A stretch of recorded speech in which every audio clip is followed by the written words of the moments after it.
Inaasahang mareresolba na ang pagsiksikan ng mga preso sa iba't ibang piitan sa bansa. Ito'y matapos na ilunsad ng Korte Suprema ang tinatawag na Judgment Day Project. Alamin natin ito sa ulat ni Joseph Parafina.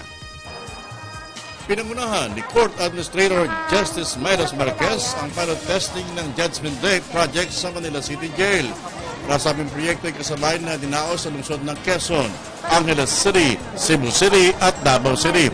Ayon kay Marquez, katubang nila sa proyekto ang Management and Penology na may layuning malutas ang problema ng jail congestion o siksikan ng mga preso sa mga bilangguan. Kung meron mga detention prisoners na pwede nang makalaya for various reasons, kaya madesisyonan yun ngayon at mapalaya na sila. Nag-iikot tayo kanina, tinatanong natin yung mga judges na nandito. We have around 30 judges here today hearing all these cases concerning detention prisoners.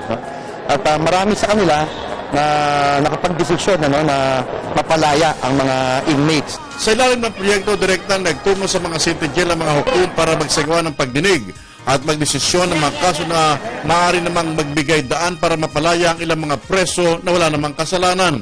Kaya ang dalawang ito na matagal nang di nadidinig ang kaso, bigla na lamang makakalaya.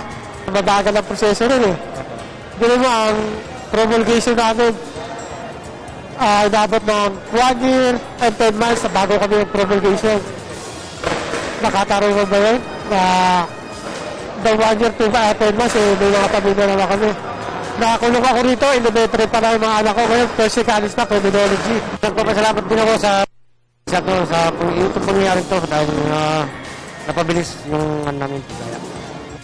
Prioridad ng proyekto ang mga kasong kinasangkutan ng mga senior citizen o nakatatanda na at ang mga kaso na matagal nang hindi umuusad dahil naman sa hindi pagsipot sa pagdinig ng mga complainant. Sa Manila City Jail, tinatayang 30 hukom ang nakiisa sa Judgment Day sa pangunguna ng Executive Judge Marino de la Cruz. Para sa Telebisyon ng Bayan, ako si Joseph Parafina.